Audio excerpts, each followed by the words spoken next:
하나님의 말씀은 역대하 20장 1절에서 19절까지 그렇게 교독을 하겠습니다. 주보에는 30절까지라고 되어 있는데 1절에서 19절까지 교독을 하도록 하겠습니다.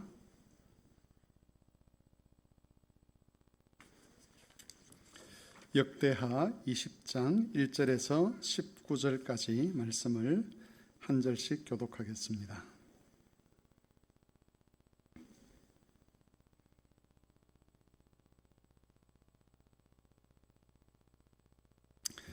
말씀을 교독하겠습니다. 그 후에 모압 자손과 암몬 자손들이 마온 사람들과 함께 여호사밧을 치고자 한지라.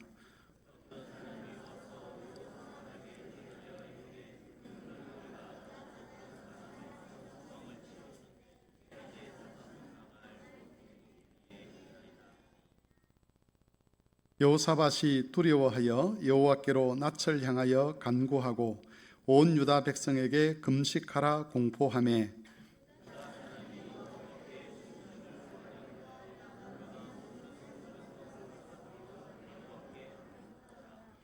여호사밧이 여호와의 전 세 뜰 앞에서 유다와 예루살렘의 회중 가운데 서서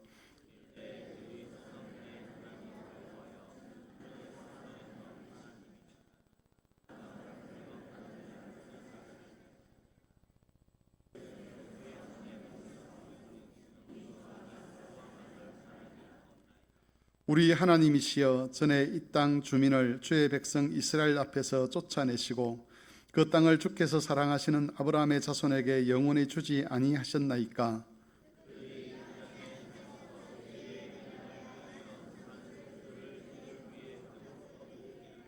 만일 재앙이나 난리나 견책이나 전염병이나 기근이 우리에게 임하면 주의 이름이 이 성전에 있으니 우리가 이 성전 앞과 주의 앞에서 이 환난 가운데서 주께 부르짖은즉 들으시고 구하시리라 하였나이다.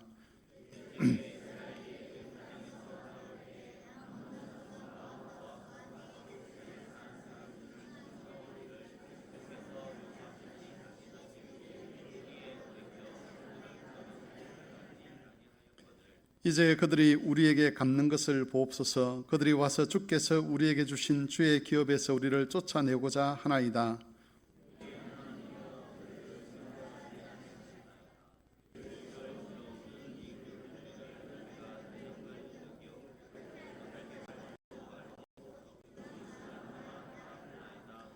유다 모든 사람들이 그들의 아내와 자녀와 어린아이와 더불어 여호와 앞에 섰더라.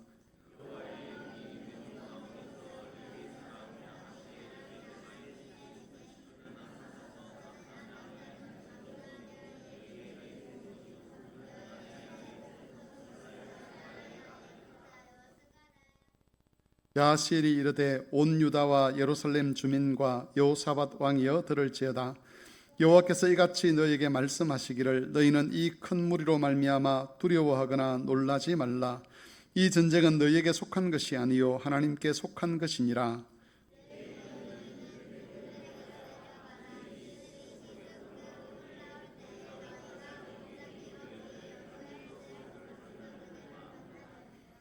이 전쟁에는 너희가 싸울 것이 없나니 대열을 이루고 서서 너희와 함께한 여호와가 구원하는 것을 보라. 유다와 예루살렘아, 너희는 두려워하지 말며 놀라지 말고 내일 그들을 맞서 나가라. 여호와가 너희와 함께하리라 하셨느니라 하매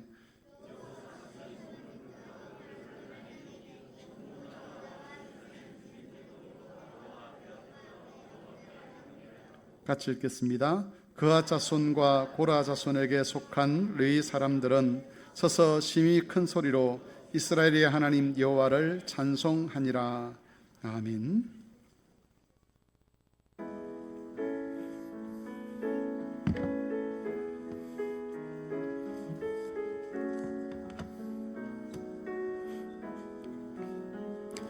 너는 시냇가에 심은 나무라.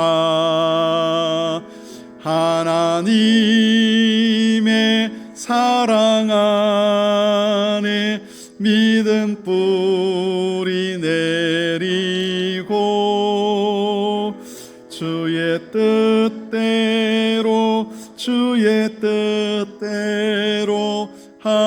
항상 살리라.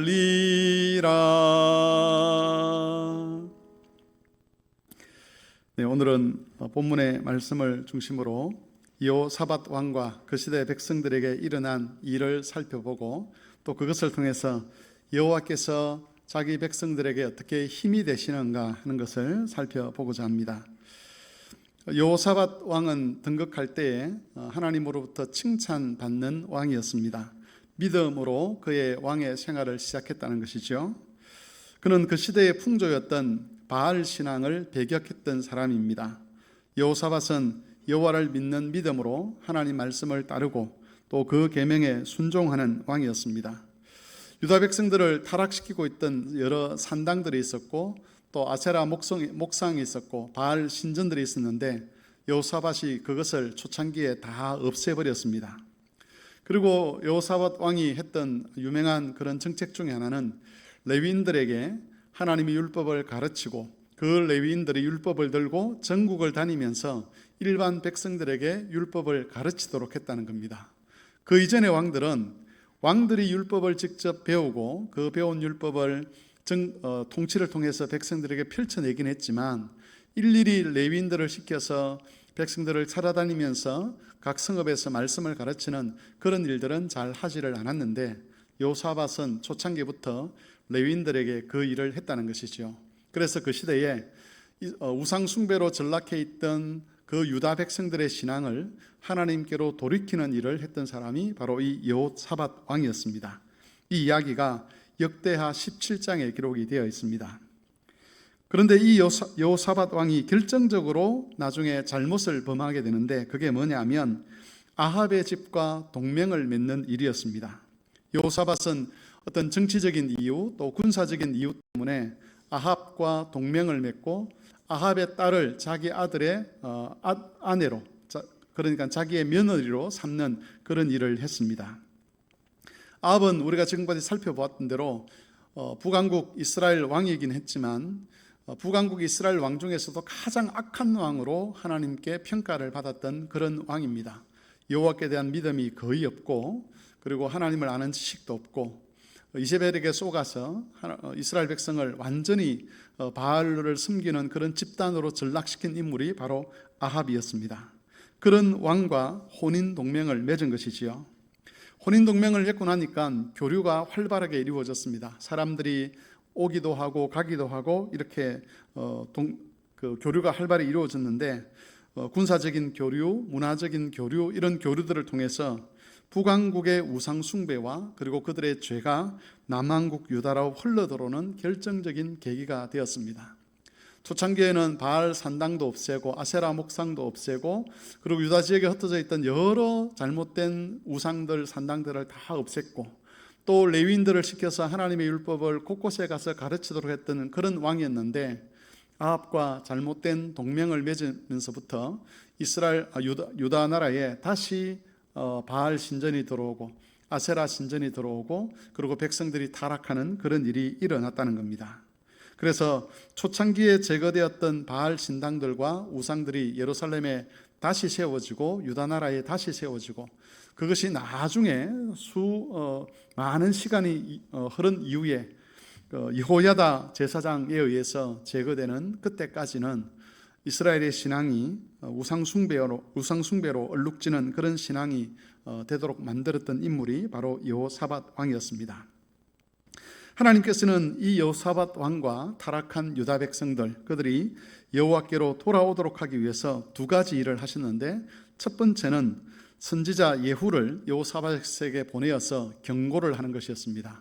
지금 하고 있는 일이 악한 일이기 때문에 그것을 중단하고 주께로 돌아오라 하고 경고를 하셨는데 여호사밧이 이 경고를 무시하게 됩니다. 그러자 하나님께서 하신 것이 오늘 본문에 읽었던 대로 모압과 암몬과 마온 자손들을 일으켜서 유다를 침략하게 한 일입니다. 이 연합군의 침략은 유다 백성들에게 큰 위기를 불러왔습니다. 그전까지는 나라가 튼튼했고 하나님께서 유다 편이 되어서 이방들과 싸우셨지만 이제는 하나님께서 이방인들의 편이 되셔서 유다와 싸우시는 그런 일이 일어나게 된 겁니다. 여러분, 나라가 큰 위기 가운데 놓이게 된 것은 다름이 아니라 이 백성들이, 왕과 백성들이 하나님을 떠났기 때문에 그렇습니다. 우리들의 가정에도 가끔씩 위기가 찾아옵니다.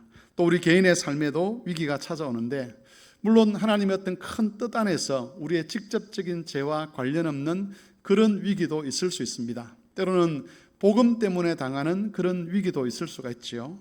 그런데 또 다른 한편에서는 우리의 불순종과 죄를 향한 고집이 위기를 불러올 때가 있습니다.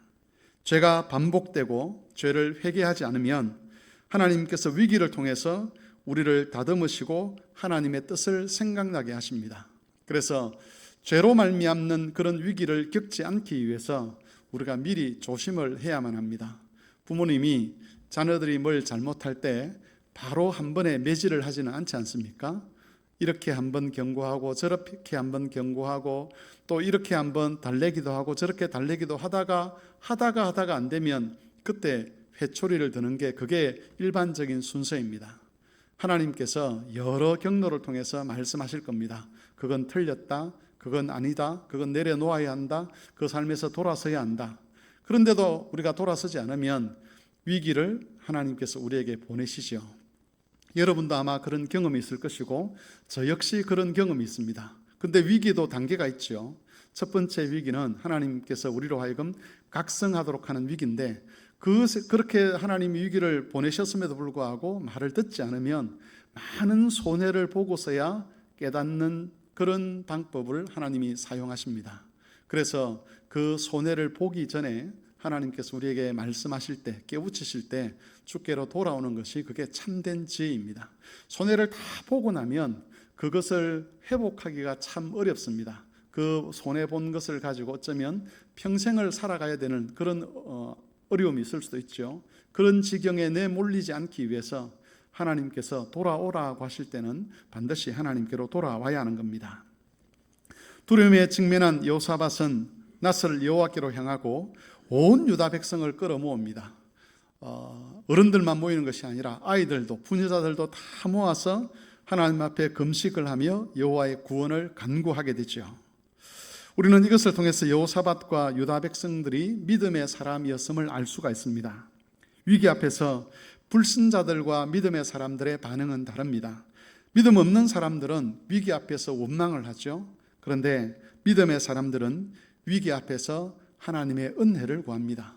하나님이 주신 은혜가 그 마음에 남아있는 사람들은 자신에게 찾아온 그 위기, 어떤 때는 모든 것을 다 잃어버린 것 같은 그 위기 앞에서도 그것이 하나님의 은혜 때문인 것을 알고 감사하고 하나님의 도움을 구하는 것이지요. 여호사밧은 믿음이 있었기 때문에 하나님께 기도했습니다. 유다 백성들도 하나님께 기도했습니다. 그런데 이때 여호사밧과 유다 백성들이 무턱대고 하나님 우리를 도와주십시오, 우리를 이 환난에서 건져주십시오라고 그렇게 기도하지는 않았습니다. 그들의 기도는 근거가 있는 기도였는데 5절부터 9절까지가 바로 그 근거의 말씀인데 함께 합독을 해보도록 하겠습니다. 도대체 이들이 무엇을 근거로 무엇을 붙잡고 하나님께 기도했는가를 같이 한번 살펴보도록 하겠습니다. 5절에서 9절까지 같이 읽겠습니다. 여호사밧이 여호와의 전 셋들 앞에서 유다와 예루살렘의 회중 가운데 서서 이르되 우리 조상들의 하나님 여호와여, 주는 하늘에서 하나님이 아니시니까 이방 사람들의 모든 나라를 다스리지 아니하시나이까. 주의 손에 권세와 능력이 있사오니 능히 주와 맞설 사람이 없나이다. 우리 하나님이시여, 전에 이 땅 주민들을 주의 백성 이스라엘 앞에서 쫓아내시고 그 땅을 주께서 사랑하시는 아브라함의 자손에게 영원히 주지 아니하셨나이까. 그들이 이 땅에 살면서 주의 이름을 위하여 한 성소를 주를 위해 건축하고 이르기를 만일 재앙이나 난리나 견책이나 전염병이나 기근이 우리에게 임하면 주의 이름이 이 성전에 있으니 우리가 이 성전 앞과 주 앞에 서서 이 환난 가운데서 주께 부르짖은 적 들으시고 하였나이다. 여러분, 여호사밧 왕과 유다 백성들이 기도하면서 무엇을 근거로 하나님께 기도를 하느냐 하면, 하나님, 이전에 우리 선조들에게 성전을 짓게 하시고 그 성전에 대해서 약속을 하지 않으셨습니까? 재앙이나 난리나 견책이나 전염병이나 기근이 우리에게 임할 때에 이 성전이 주의 이름으로 일컬어지는 성전인 것을 기억하고 이 성전 앞과 주 앞에 서서 환난 가운데 부르짖으면 응답해 주시겠다고 말씀하신 분이 하나님이 아니십니까? 우리가 그 하나님의 약속을 믿고 기도하오니 우리를 구원해 주십시오라고 그렇게 성전 앞에서 기도했다는 겁니다. 사실 사람이 하는 약속이나 사람의 어떤 그 희망이나 이런 것들은 별로 소망이 되지 않습니다. 그런데 이 여호사밧은 사람들의 어떤 낙관적인 생각이나 철학이나 어떤 그런 것을 가지고 기도하는 것이 아니라 하나님의 약속의 말씀을 붙들고 기도합니다. 하나님께서 그렇게 말씀하셨지 않습니까? 우리가 죄를 지어서 악에 빠지고 그것 때문에 환난을 당하고 기근이 임할 때 우리가 돌이키면 하나님 받아주시겠다고 하지 않으셨습니까? 우리의 잘못을 깨닫고 지금 하나님께 나와서 기도하니 하나님 약속하신 대로 우리를 용서하시고 우리를 이 위기에서 구원하여 주십시오라고 그렇게 요청하는 겁니다. 여러분, 우리가 하나님께 기도할 때 바로 이런 태도로 기도해야 합니다. 우리가 개인적인 확신을 가지고 기도하는 것이 아니라 하나님이 하신 약속의 말씀을 따라 기도하는 것이지요. 우리에게도 이런 약속이 있습니다. 하나님은 죄를 회개하고 돌아오는 자를 불쌍히 여기시겠다라고 그렇게 약속하셨습니다. 이것은 그리스도께서 우리 죄를 위해서 대속의 피를 흘려주셨기 때문이지요. 그리스도가 아니라면 우리가 아무리 잘못을 뉘우친다 할지라도 그 잘못에 대한 책임을 우리 스스로 져야만 합니다. 하지만 그리스도께서 우리 잘못에 대해서 대신 책임을 져주셨기 때문에 우리 자신을 책임을 져주시고 우리들을 자신의 몸에 연합시켜 주셨기 때문에 하나님의 자비와 용서를 구하는 자리로 우리가 나아갈 수가 있는 것이지요. 그래서 여러분, 위기가 닥칠 때에 그리스도의 이름을 붙들고 기도하십시오. 그건 하나님의 약속이었습니다. 우리가 돌아가면 하나님이 우리를 그리스도 안에서 받아주시겠다고 약속하셨기 때문에 그 약속을 근거로 기도할 때에 하나님은 반드시 응답하신다는 것을 우리가 기억했으면 좋겠습니다. 약속을 붙들고 기도하는 것, 그게 믿음의 사람들에게 하나님께서 기대하시는 그런 신앙의 모습입니다. 기도하는 여호사밧과 유다 백성들에게 여호와께서는 야하시엘이라고 하는 선지자를 통해서 응답을 하셨습니다. 여호와 영의 감동을 받은 야하시엘은 이 전쟁은 여호와께 속한 것이다, 여호와께서 대적에게서 유다를 구원하실 것이다 라고 그렇게 말씀하셨습니다. 유다와 예루살렘아, 너희는 두려워하지 말며 놀라지 말라. 내일 그들을 맞으러 나가라. 여호와께서 너희와 함께 하시리라. 여호사밧과 유다 백성들은 이 말을 듣고 몸을 굽혀서 얼굴을 땅에 대고 엎드려 하나님께 경배하며 하나님을 송축했습니다. 적군을 향해서 이제 나아가게 되는데 그 적군을 향해서 나아가면서 여호사밧 왕이 백성들에게 했던 말이 20절에 기록되어 있습니다.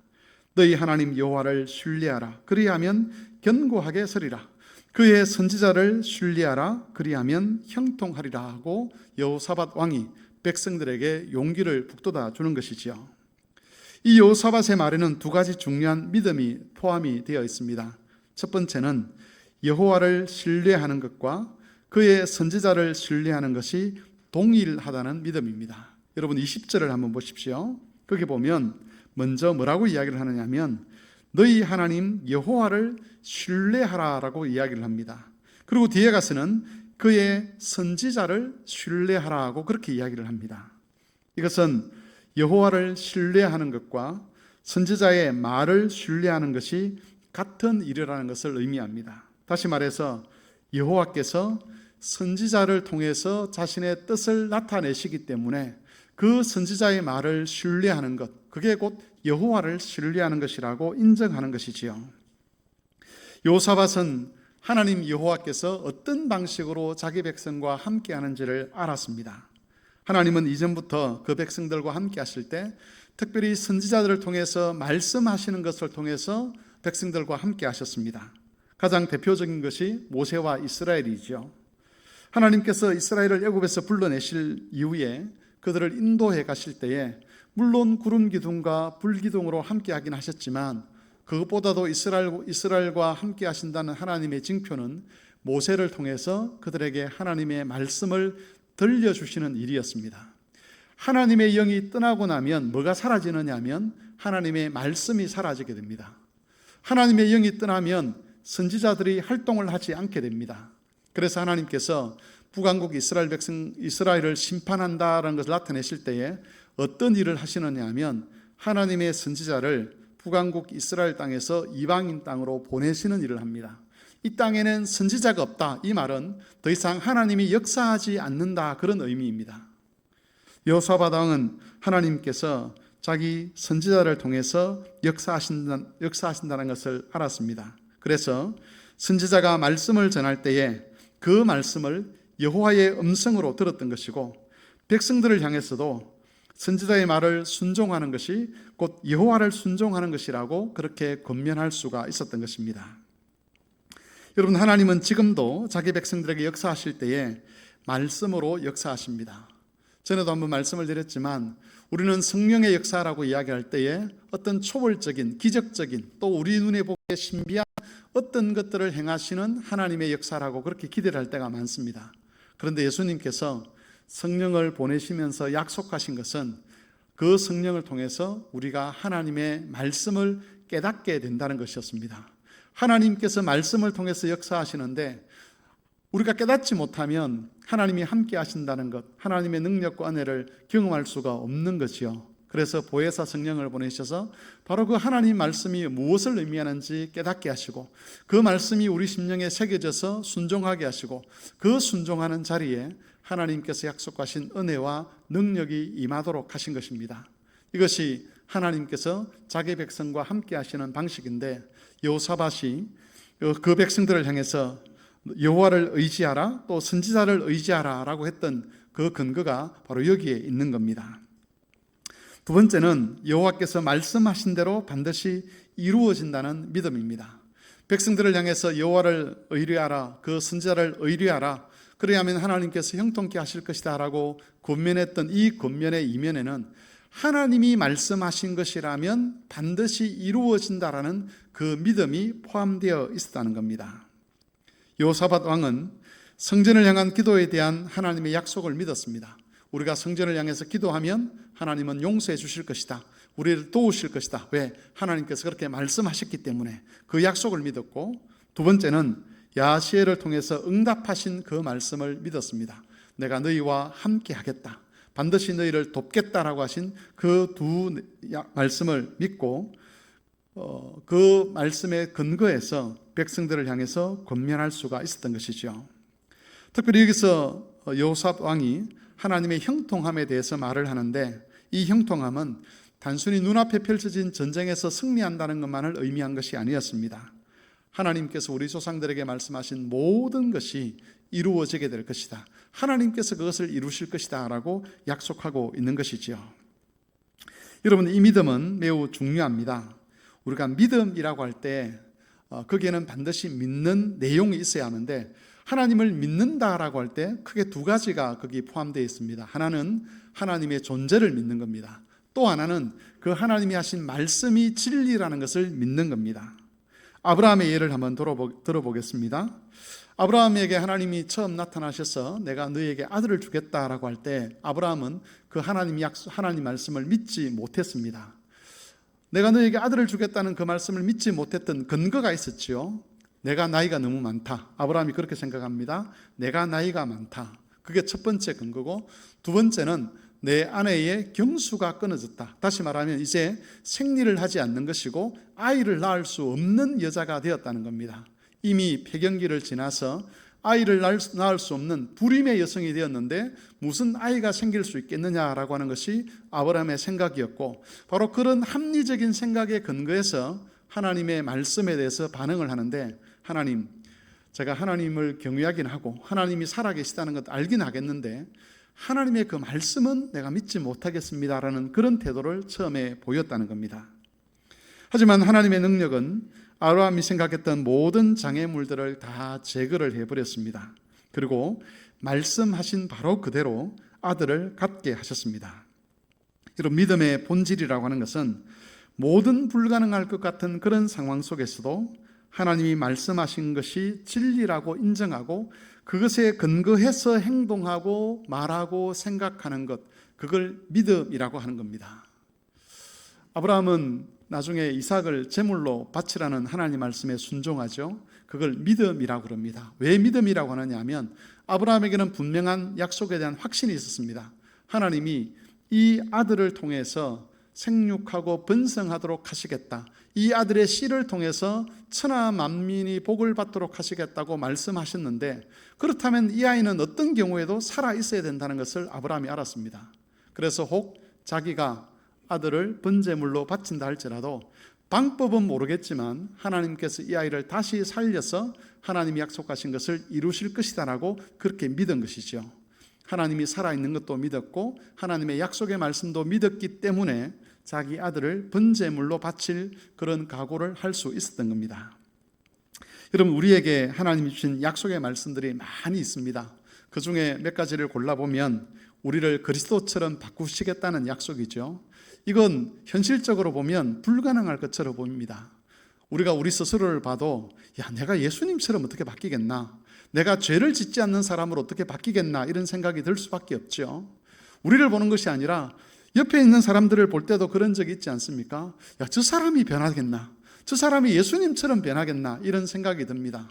인간이 가지고 있는 태어날 때 가지고 태어난 그 악한 본성과 그리고 살아가면서 배웠던 그런 여러 종류의 악들, 그런 악들에서 벗어나서 그리스도처럼 정결하고 그리스도처럼 거룩한 자리에 이르도록 하시겠다는 약속의 말씀, 그게 잘 믿어지지 않는 거죠. 그래서 한편으로 우리 말은 하나님께서 그렇게 하실 거다라고 이야기를 하지만 다른 편에서 보면 자기 스스로를 비하시키는 사람들이 있습니다. 그리고 다른 사람을 폄훼하는 사람들이 있는데, 특별히 믿음 안에서 같은 공동체를 이루고 살아가는 사람들에게 그런 말을 하는 사람들이 있고 그런 태도를 보이는 사람들이 있는데, 그것은 말은 믿지만 실제로는 그 모든 주의 백성들을 향한 이 하나님의 약속의 말씀을 믿지 않는다는 것을 의미하는 것이죠. 우리는 서로에게 기대를 가져야 합니다. 자기 자신에게도 기대를 가져야 되고 다른 사람에게도 기대를 가져야 되는데, 그 사람이 그리스도처럼 변할 것이라는 그런 기대를 가지고 살아야 합니다. 그렇게 기대를 가지면 함부로 할 수가 없습니다. 나와 맞지 아니하고 때로는 정말 어긋난 말을 하는 것 같고, 그렇다 할지라도 또 순간적으로 우리가 그 사람에 대해서 분노하는 그런 일은 있을 수 있지만 기본적인 태도는 그렇게 될 수가 없다는 것이죠. 왜냐하면 존귀하게 될 사람인 것을 아는데 멸시하는 사람은 없습니다. 그걸 믿는다면 우리가 그 믿음을 따라서 서로를 귀히 여겨야 하는 것이죠. 그리고 우리가 가지고 있는 본질적인 믿음이 하나 있습니다. 그것은 바로 부활의 믿음이죠. 죽었다가 다시 살 거라는 믿음인데, 사실 이 약속도 참 근거가 없는 것처럼 보입니다. 왜냐하면 한 번도 죽었다가 살아난 사람이 이 땅에 단 한 사람도 우리 경험상 없습니다. 성경에는 있죠. 예수님께서 부활하셨다, 또 죽었던 나사로가 살아났다, 또 죽었던 아들을 선지자 엘리사가 살렸다, 이런 이야기를 읽었지만 실제로 죽었던 사람이 살아나는 것을 우리는 한 번도 눈으로 목격한 적이 없습니다. 내가 경험해보지 않은 것, 내가 체험해보지 않은 그것을 우리가 믿을 수는 없는 거죠. 또 하나는 죽음이 생명으로 바뀐다는 것을 우리가 믿기가 참 어렵습니다. 우리 경험상 죽는 것은 이건 부정한 겁니다. 죽는 것은 불행한 겁니다. 그래서 우리나라 사람들이 옛날에 그런 말들을 했지 않습니까? 죽은 귀신보다 살아있는 사람이 더 낫다. 아무리 빌어먹고 살아도 죽은 귀신보다는 산 사람이 더 낫다, 이런 표현을 썼던 것은 죽음에 대한 우리의 경험으로 볼 때 사람이 죽는다는 것은 비극이기 때문에 그렇습니다. 그런데 예수님께서 뭐라고 말씀하십니까? 죽음이 영광으로 들어가는 문이다 라고 말씀하시는 거죠. 그래서 두려워하지 말라 그럽니다. 두려워하지 말라 그러면서 죽음을 정복하셨다는 것, 죽음을 생명으로 바꾸셨다는 것을 여러 기적들을 통해서 증명하셨을 뿐만 아니라 자신의 부활을 통해서 증명을 하셨습니다. 이것을 믿어라 라고 이야기를 하는 거죠. 여러분, 이걸 믿는 사람은 죽음에 대해서 우리가 가지고 있는 인간적인 두려움을 가질 수는 있지만 그 두려움에 사로잡히지는 않습니다. 죽으면 어떻게 하나 하는 이런 두려움 때문에 자신의 삶에 대해서 불안해하거나 그러지 않는다는 거죠. 인간적인 두려움은 있지만 죽음 앞에 당당할 수 있습니다. 자신감을 가질 수 있는 거죠. 죽음 앞에서 자신감을 가질 수 있으면 모든 말씀에 다 순종할 수 있습니다. 제가 초대교회 글을 읽다가, 초대교회 성도들에 관한 글을 읽다가 참 놀라운 장면들을 몇 가지 본 게 있었습니다. 그게 뭐냐면, 초대교회 우리 믿음의 선배들은 전염병이 돌거나 또는 어떤 그런 기근이 돌거나 이러면 도망을 가지 않았다고 합니다. 오히려 전염병이 도는 그 지역으로 가서 환자들을 돌보고 그들의 뒷바라지를 하고 이렇게 했다는 거예요. 사람들이 왜 그렇게 했는가 살펴보니까 죽음을 두려워하지 않는 그 믿음 때문이었다고 합니다. 죽음이 영광으로 나아가는 문이라는 걸 알았기 때문에 죽어가는 사람들, 소망 없이 죽어가는 그 사람들을 위해서 자신의 생명을 기꺼이 내어놓을 수 있는 그런 믿음이 우리 선조들에게 있었던 겁니다. 오늘날에는 우리가 세상의 이야기를 너무 많이 들어가지고 죽음을 두려워합니다. 죽음이 비극이라고만 생각을 합니다. 그러나 성경을 펼치면 죽음은 하나님이 주신, 우리 성도들에게 주신 영광으로 들어가는 문이기 때문에 우리가 일부러 죽기 위해서 그렇게 몸부림칠 필요는 없지만 하나님께서 이 땅의 삶이 끝났다라고 우리를 부르실 때에 기꺼이 감사함으로 그 부르심에 응답하라 하고 그렇게 요청하고 있다는 겁니다. 여러분, 믿음이라는 것은 바로 이런 하나님의 말씀, 우리의 상식과 우리의 경험과 우리의 이성으로는 그렇게 받아들일 수 없을 것 같은 그 하나님의 말씀이 하나님이 하신 말씀이기 때문에 믿고 받아들이고, 그리고 그것을 근거로 해서 생각하고 판단하고 행동하는 것, 그게 바로 믿음이라는 겁니다. 여러분, 이 믿음은 현실이 되었습니다. 여호사밧과 유다 백성들이 덜 망대에 이르렀을 때에 그들의 눈앞에 펼쳐진 것은 쓰러져 있는 적군들의 시체였습니다. 여호와께서는 이스라엘이 믿음으로 여호와를 의지하기로 결단한 바로 그 때에 적군들 사이에 혼란을 일으켜서 서로 싸우게 하심으로 그들을 심판하셨습니다. 여호사밧과 백성들은 쓰러진 적군들로부터 많은 재물과 의복과 보물을 거두고 버라가 골짜기에 모여서 여호와를 송축했습니다. 왕과 백성들은 자신들의 힘으로 싸우지 않고도 승리와 전리품을 얻었습니다. 여러분, 이 사건은 이스라엘의 생육과 번성을 책임지시는 분, 이스라엘을 형통케 하시는 분이 하나님 여호와이심을 각인시켜주는 일이었습니다. 다시 말하면 하나님 백성의 운명은 하나님의 은혜에 달려있음을 깨닫게 한 것입니다. 이후 여호와께서는 유다에 평화를 주시고 열방 가운데서 유다 백성들의 이름을 높이셨습니다. 여러분, 교회와 성도의 영광은 스스로 취할 수 있는 것이 아니지요. 그것은 여호와께로부터 오는 은혜입니다. 따라서 교회가 해야 될 일은 영광을 얻고 생육과 번성을 이루기 위해서 스스로의 길을 도모하는 것이 아닙니다. 여호와를 신뢰하고 그의 말씀에 순종하고 그분의 역사를 기대하는 것, 그것이 교회가 해야 될 일입니다. 그렇게 하면 여호와께서 교회와 성도들을 형통케 하셔서 모든 위기 가운데서 구원을 얻게 하실 것이고 주의 영광에 참여케 하실 겁니다. 제가 그저께 어떤 분으로부터 우리 교회 나이 드신 어르신들이 가장 걱정하는 것이 무엇인가 하는 걸 들은 적이 있습니다. 나이가 들면서 몸도 아프고 하지만 제일 걱정이 되는 것은 기억력이 다 사라져 버려서 예수님을 잊어버리면 어떻게 할까, 이런 염려를 하신다는 이야기를 들었습니다. 제 주위에 그런 병을 앓고 계시면서 오랫동안 신앙생활을 잘 하시던 그런 권사님, 장로님들이 연세가 드신 이후에 그 병 때문에 예수님이 누군지도 알지 못하고 그렇게 살아가시는 그런 분들이 있는 것들을 보았습니다. 한평생 예수를 믿고 살았는데 마지막에 가서 기억력을 잃어버려서 예수도 알지 못한 채 시간을 보내다가 생명이 끝난다면 곁에서 지켜볼 때 참 안타깝기도 할 겁니다. 그런데 여러분, 우리가 생각해야 될 것이 하나 있습니다. 그것은 예수님과 우리 사이의 관계에서 우리 때문에 관계가 유지된 적은 단 한 번도, 단 한순간도, 단 1초도 그런 적이 없었다는 겁니다. 우리가 지금까지 그리스도와 관계를 맺으면서 그리스도인으로 살 수 있는 것, 하나님의 자녀로 살 수 있는 것, 우리가 예배하는 자로 살 수 있었던 모든 것은 우리가 어떠했는가와 상관없이 그리스도 덕분에 가능했던 겁니다. 우리가 예수님을 기억했기 때문에 이 관계가 유지되어 온 것이 아닙니다. 우리가 예수님을 사랑했기 때문에 이 관계가 유지되어 온 것이 아니고 예수님께서 우리를 기억하셨고 예수님께서 우리를 사랑하셨기 때문에 지금까지 이 관계가 유지되어 온 것이지요. 따라서 우리의 기억이 사라지는 것은 너무 안타까운 일이긴 하지만 그럼에도 우리를 잊지 아니하시는 그리스도께서 우리를 기억하시고 붙드실 것이기 때문에 우리는 안심하고 찬송할 수 있는 겁니다. 하나님 나라에 입구가 있는지는 모르겠습니다만은 예를 들어서 하나님 나라 입구에서 너는 누구냐? 너는 예수님과의 관계가 어떻게 되냐라고 물었는데 모든 기억을 잃어버려서 그 질문에 단 한마디도 대답할 수 없는 그런 경우가 있다고 한번 생각해 보십시오. 여러분, 그러나 그게 문제가 되지 않는다는 거죠.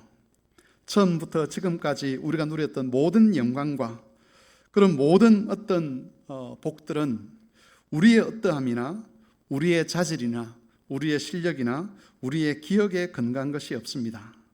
하나님 나라 문 앞에서도 똑같을 겁니다. 우리는 잊어도 그리스도께서는 우리를 잊지 않으실 겁니다. 이것이 바로 은혜로 산다는 말의 의미입니다. 지금까지 우리는 은혜로 살아왔습니다. 앞으로도 은혜로 살 겁니다. 혹 우리가 그리스도를 잊는다 할지라도, 혹 우리의 신앙 고백을 다 잃어버린다 할지라도 은혜로 산다는 것은 그리스도 덕분에 우리가 산다는 것이고, 그리스도 덕분에 하나님의 자녀가 된다는 것이고, 그리스도 덕분에 그리스도의 형상까지 이르게 된다는 뜻입니다.